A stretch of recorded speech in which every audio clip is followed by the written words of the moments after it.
Hello दोस्तों, good morning, सुप्रभात। आप सभी को समर क्लास एज में हार्दिक स्वागत है दोस्तों।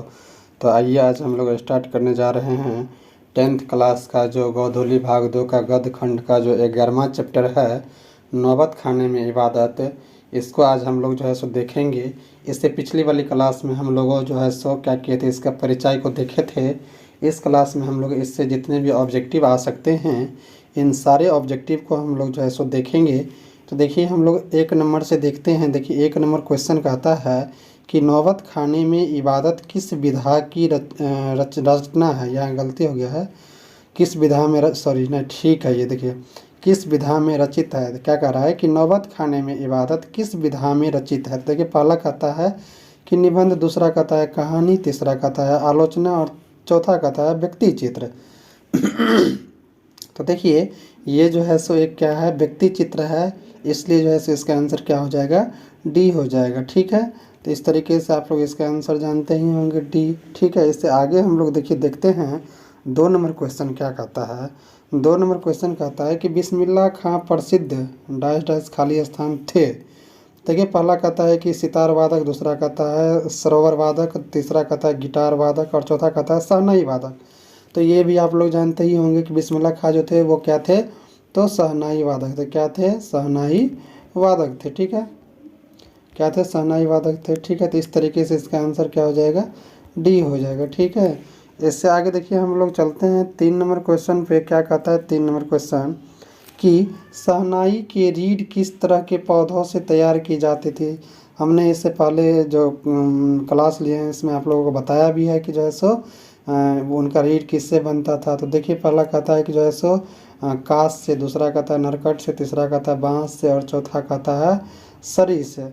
तो देखिए शहनाई का जो रीढ़ था वो किस चीज़ से बनता था, तो वो जो है सो नरकट के जो है घास का जो नरकट था, उस नरकट से जो है सो बनाया जाता था। ठीक है, तो इस तरीके से इसका आंसर क्या हो जाएगा, बी हो जाएगा। ठीक है, हम लोग देखते हैं इससे अगला क्वेश्चन 4 नंबर क्या कहता है। 4 नंबर क्वेश्चन को देखेंगे तो देखिए 4 नंबर जो क्वेश्चन है वो कह रहा है कि यतीन्द्र मिश्र का जन्म किस राज्य में हुआ था। देखिए पहला कहता है कि मध्य प्रदेश, दूसरा कह रहा है उत्तर प्रदेश, तीसरा कह रहा है कि पंजाब और चौथा जो कह रहा है वो कह रहा है बिहार। ठीक है, तो देखिए आप लोग को पता ही होगा कि यतीन्द्र जो मिश्र थे, यतीन्द्र मिश्र का जो है सो जन्म किस राज्य में हुआ था। तो उनका जो जन्म था वो उत्तर प्रदेश में हुआ था। कहाँ पे हुआ था, उत्तर प्रदेश में हुआ था। ठीक है, तो इस तरीके से जो है इसका आंसर क्या हो जाएगा, बी हो जाएगा। ठीक है, देखिए इससे आगे हम लोग 5 नंबर क्वेश्चन को देखते हैं। 5 नंबर क्वेश्चन क्या कहता है, तो 5 नंबर जो क्वेश्चन है वो ये कहता है कि बालाजी मंदिर काशी में किस घाट पर अवस्थित है।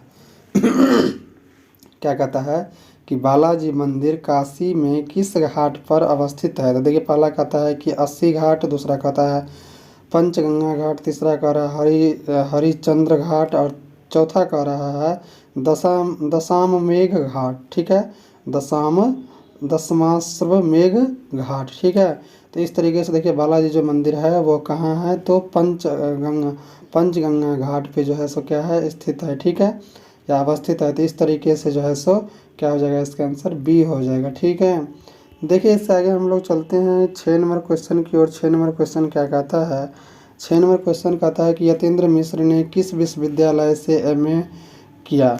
तो देखिए पहला कहता है कि लखनऊ विश्वविद्यालय से, दूसरा कहता है दिल्ली विश्वविद्यालय से, तीसरा कहता है पटना विश्वविद्यालय से और चौथा कहता है सागर विश्वविद्यालय से।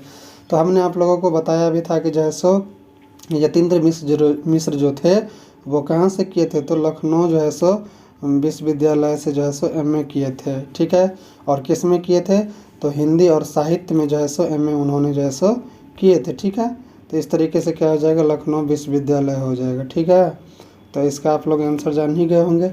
तो इसका आंसर क्या हो जाएगा, ए हो जाएगा। ठीक है, क्या हो जाएगा, ए हो जाएगा।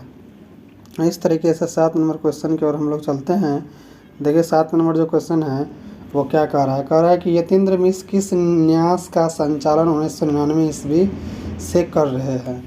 तो देखिए पहला कहता है कि कमला देवी फाउंडेशन, दूसरा कहता है विमला देवी फाउंडेशन, तीसरा कह रहा है झुनकी न्यास और चौथा कहता है महावीर न्यास समिति। तो देखिए यतेंद्र मिश्र जो है सो वो किस न्यास का संचालन 1999 से कर रहे हैं, तो वो जो है सो विमला देवी फाउंडेशन का जो है सो न्यास जो है सो संचालन जो है सो 1999 से कर रहे हैं। तो इस तरीके से इसका आंसर बी हो जाएगा। ठीक है, देखिए 8 नंबर क्वेश्चन हम लोग चलते हैं। 8 नंबर क्वेश्चन पे 8 नंबर क्वेश्चन क्या कह रहा है, तो देखिए 8 नंबर क्वेश्चन जो है सो कह रहा है कि उस्ताद बिस्मिल्लाह खां के बचपन का नाम है। तो देखिए ये आप लोग जानते ही होंगे। पहला कहता है जफरुद्दीन, दूसरा कहता है महमूद्दीन, और तीसरा कहता है कमरुद्दीन, और चौथा कहता है शमसुद्दीन। तो बिस्मिल्लाह खां का जो है सो बचपन का जो नाम था वो क्या था, तो कमरुद्दीन था। क्या नाम था उनका, नाम कमरुद्दीन था। ठीक है, तो इस तरीके से जैसे इसका आंसर क्या हो जाएगा, सी हो जाएगा। क्या हो जाएगा, सी हो जाएगा। देखिए इससे आगे हम लोग चलते हैं 9 नंबर क्वेश्चन पे। 9 नंबर क्वेश्चन क्या कहता है, तो 9 नंबर जो क्वेश्चन है वो कह रहा है कि बिस्मिल्लाह खां को किस चीज़ का बुखार था। देखिए पहला कहता है शहनाई बजाने का, दूसरा कहता है ढोल बजाने का, तीसरा कहता है गाना बजाने का, और चौथा कहता है फिल्म देखने का। तो देखिए बिस्मिल्लाह खां का जो है सो किस चीज़ का बुखार था, वो पूरे ज़िंदगी में जो है सो उन्होंने सोया भी तो पर भी और जगा भी था तो पर भी जो है सो इन्हें शहनाई बजाने का ही जो है सो क्या था, तो बुखार था। ठीक है तो इसलिए यहाँ पे जो है सो इसका आंसर क्या हो जाएगा, ए हो जाएगा। इस तरीके से हम लोग आगे देखते हैं। 10 नंबर क्वेश्चन कहता है, क्या कहता है कि 10 नंबर क्वेश्चन कहता है कि बिस्मिल्लाह खां बाल्यकाल में कितने वर्ष डुमरांव में बिताकर काशी में रहने के लिए गए।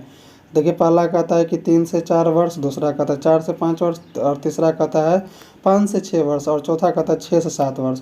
तो उन्होंने जो है सो 5 से 6 वर्ष बिता करके जो है सो क्या किए, तो काशी चले गए। कहाँ चले गए, काशी चले गए डुमरांव से, यानी अपने नाना के घर जो है सो चले गए। ठीक है, तो इसलिए इसका आंसर क्या हो जाएगा, सी हो जाएगा। ठीक है, 5 से 6 वर्ष बिता करके चले गए। देखिए इससे अगला क्वेश्चन हम लोग देखते हैं। 11 नंबर क्वेश्चन क्या कहता है 11 नंबर क्वेश्चन कहता है कि शहनाई को संगीत शास्त्र के अंतर्गत किन वाद्य यंत्रों में गिना जाता है। तो देखिए पहला कहता है कि शिशिर वाद में, दूसरा कहता है तुषार वाद में, तीसरा कह रहा है सुशीर वाद में, और चौथा कहता है यांत्रिक वाद में। तो शहनाई को संगीत शास्त्र के अंतर्गत किन वाद में जो है सो गिना जाता है, तो ये जो है सो सुशीर वाद में जो है सो गिना जाता है। ठीक है, ये हमने आप लोगों को बताया भी था इससे पहले वाली क्लास में। तो इस तरीके से इसका आंसर क्या हो जाएगा, सी हो जाएगा। ठीक है, देखिए इससे आगे हम लोग चलते हैं 12 नंबर क्वेश्चन। 12 नंबर क्वेश्चन क्या कहता है, देखिए 12 नंबर जो क्वेश्चन है वो कहता है बिस्मिल्लाह खां के परदादा का नाम था। पहला कहता है कि उस्ताद सलाद हुसैन, दूसरा कहता है अब्दुल हुसैन, तीसरा कहता है महताब हुसैन, और चौथा कहता है इकबाल हुसैन। तो उनके जो दादा के नाम थे, बिस्मिल्लाह खां के जो परदादा थे उनका नाम जो है सो उस्ताद सलाद हुसैन थे। क्या था उनका नाम, उस्ताद सलाद हुसैन जो है सो था। ठीक है, तो इस तरीके से जो है सो इसका आंसर क्या हो जाएगा, ए हो जाएगा। ठीक है, देखिए इससे आगे हम लोग देखते हैं 13 नंबर क्वेश्चन क्या कहता है। 13 नंबर क्वेश्चन जो है सो कहता है कि नौबत खाने का अर्थ है। पहला कहता है कि जो है सो नमाज पढ़ने की जगह, दूसरा कहता है कि जो है सो प्रवेश द्वार के ऊपर मंगल ध्वनि बजाने का स्थान, और दहलीज, तीसरा में कहता है दहलीज, और चौथा में कहता है नवीन घर। तो देखिए नौबत खाने का जो अर्थ होता है वो क्या होता है, तो जैसे प्रवेश द्वार के ऊपर मंगल ध्वनि बजाने का स्थान होता है। तो इस तरीके से इसका आंसर क्या हो जाएगा, बी हो जाएगा। ठीक है, इससे आगे हम लोग देखते हैं अगला क्वेश्चन। 14 नंबर क्वेश्चन क्या कहता है कि बिस्मिल्लाह खां का जन्म हुआ था। पहला कहता है उत्तर प्रदेश में, दूसरा कहता है पश्चिम बंगाल में, तीसरा कहता है महाराष्ट्र में, चौथा कहता है डुमरांव बिहार में।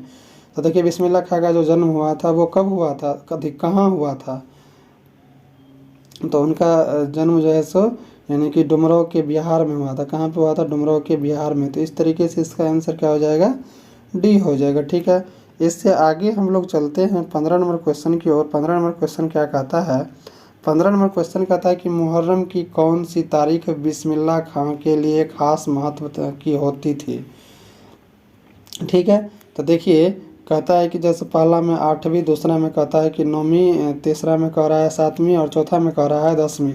तो उनके लिए जो है सो मुहर्रम का जो है सो 8वीं जो दिन होता था वो क्या होता था, बहुत ख़ास होता था। क्या होता था, बहुत ख़ास होता था। उस दिन जो है सो वो क्या करते थे, नमाज अदा करने के लिए 8 किलोमीटर पैदल जाते थे, नम आँखों से आंसू आंसू भरी आंखों से। ठीक है, तो इस तरीके से जैसे इसका आंसर क्या हो जाएगा, ए हो जाएगा। ठीक है, देखिए इससे आगे हम लोग देखते हैं अगला क्वेश्चन क्या कहता है। 16 नंबर, देखिए 16 नंबर जो क्वेश्चन है वो कह रहा है कि बिस्मिल्लाह खां काशी से बाहर प्रदर्शन करते समय सर्वप्रथम क्या करते थे। तो पहला कहता है कि ध्यान लगाते थे, दूसरा कहता है नमाज पढ़ने जाते थे, तीसरा कह रहा है काशी विश्वनाथ एवं बालाजी मंदिर की ओर मुख करके शहनाई बजाते थे, और चौथा कहता है कि स्वागत गान बजाते थे। तो बिस्मिल्लाह खां जब भी कहीं भी यात्रा पे जाते थे और किसी प्रोग्राम के लिए जाते थे तो वो जो है सो सबसे पहले क्या करते थे, काशी विश्वनाथ जो है सो मंदिर जो था, काशी जो विश्वनाथ मंदिर था और बालाजी जो मंदिर था उस तरफ जो है सो क्या करते थे, तो मुड़ करके जो है सो प्रणाम करते थे, और वो जो है सो क्या करते थे, उसके बाद जो है सो वो जाते थे। ठीक है, तो इस तरीके से इसका आंसर क्या हो जाएगा, जो है सो सी हो जाएगा। क्या हो जाएगा, सी हो जाएगा। ठीक है, देखिए इससे आगे हम लोग 17 नंबर क्वेश्चन की ओर चलते हैं। 17 नंबर जो क्वेश्चन है वो कहता है बिस्मिल्लाह खां के मामा का नाम था। तो पहला कहता है कि जो है सो रियाजुल हुसैन। ठीक है, दूसरा कहता है असगर खां, तीसरा कह रहा है सामदिक हुसैन, और चौथा कहता है आफताब अली। तो देखिए बिस्मिल्लाह खां के जो मामा का जो नाम था वो आप लोग जानते ही होंगे, क्या नाम था उनका, तो सादिक हुसैन नाम था। क्या था, सादिक हुसैन। तो इस तरीके से इसका आंसर क्या हो जाएगा, जो है सो सी हो जाएगा। ठीक है, इससे आगे हम लोग चलते हैं 18। यहाँ देखिए मिस हो गया है थोड़ा, ये 18 नंबर क्वेश्चन है। ठीक है, ये मिस्टेक से 28 लिखा गया है।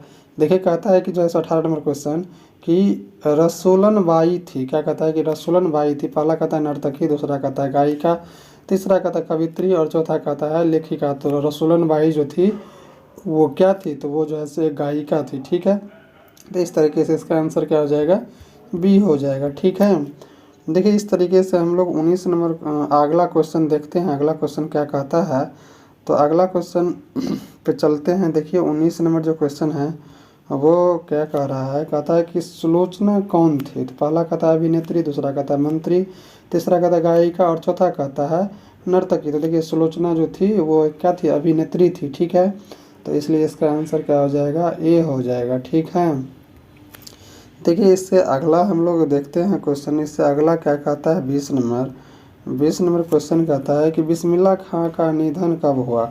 तो देखिए पहला कहता है कि जैसो 14 जुलाई 2005 को, दूसरा कहता है 27 मई 2006 को, और तीसरा कह रहा है 18 जनवरी 2004 को, और चौथा कहता है 21 अगस्त 2006 को। तो देखिए बिस्मिल्लाह खां का जो मृत्यु हुआ था वो कब हुआ था, आप लोग जानते ही होंगे इसका मृत्यु जो है सो कब हुआ था। तो 21 अगस्त कितना को हुआ था, तो 21 अगस्त 2006 को हुआ था। कितना को हुआ था, 21 अगस्त 2006 को हुआ था। ठीक है, तो इस तरीके से इसका आंसर क्या हो जाएगा, डी हो जाएगा। इस तरीके से हम लोग अगला क्वेश्चन देखते हैं क्या कहता है। देखिए 21 नंबर क्वेश्चन कहता है कि 21 नंबर क्वेश्चन कह रहा है कि बिस्मिल्लाह खां के पिताजी कहाँ शहनाई बजाते थे। क्या कहता है कि बिस्मिल्लाह खां के पिताजी कहाँ शहनाई बजाते थे। तो देखिए पहला कहता है कि जो है सो मंदिर में, दूसरा कहता है मस्जिद में, तीसरा कह रहा है गुरुद्वारा में, और चौथा कहता है चर्च में।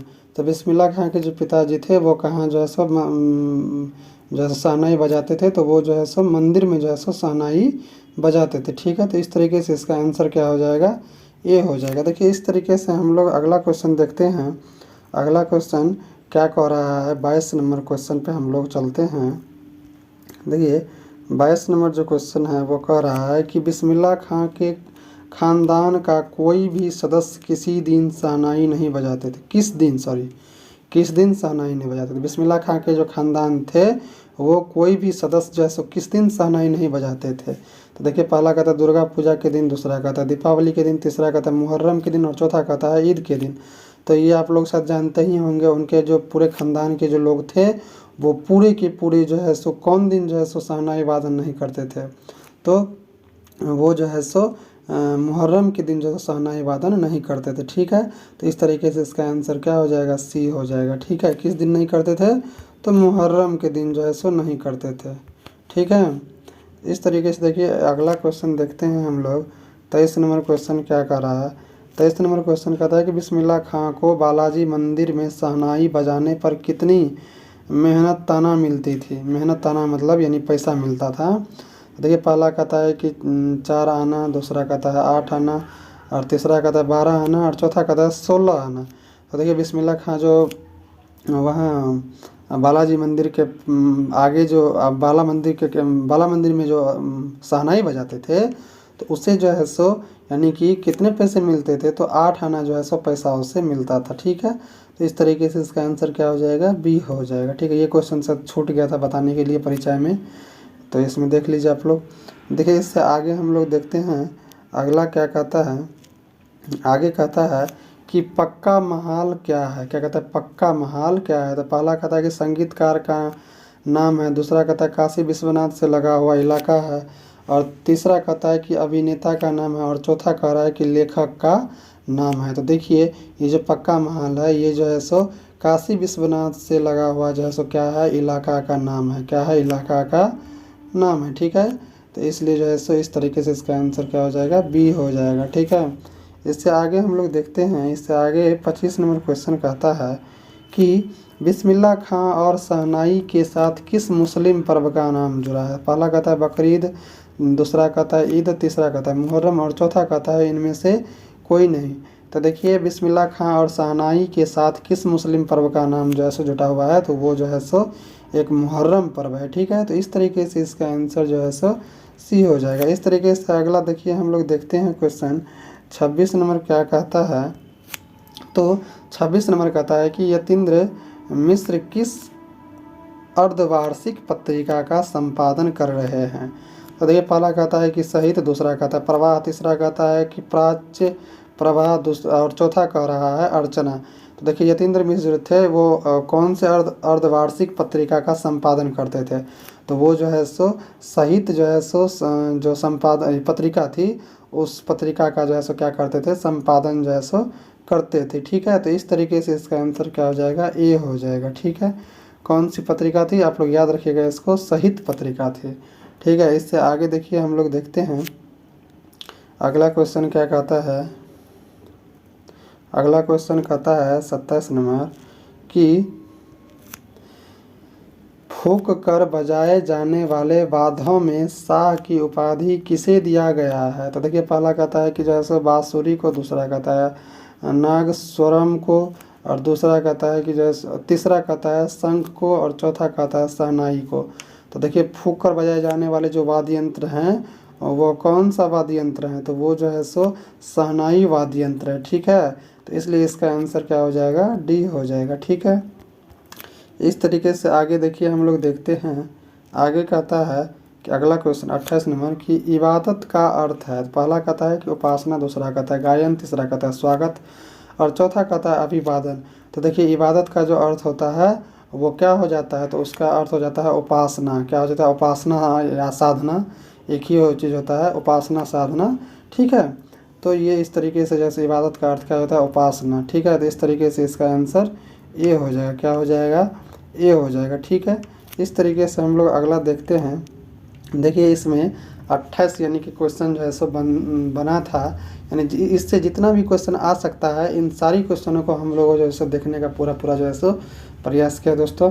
तो शायद आप लोगों को ये जो है सो पूरा समझ में भी आ गया होगा, और एग्ज़ाम में इससे बाहर चाहकर भी नहीं जाएगा क्वेश्चन, एक भी क्वेश्चन नहीं जाएगा। जितना क्वेश्चन इससे बन सकता है उन सारी क्वेश्चनों को जो है सो हमने बताने का आप लोगों को प्रयास किया।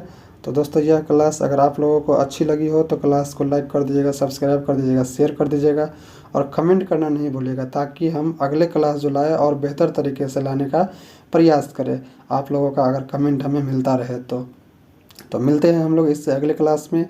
तब तक के लिए जय हिंद, जय भारत।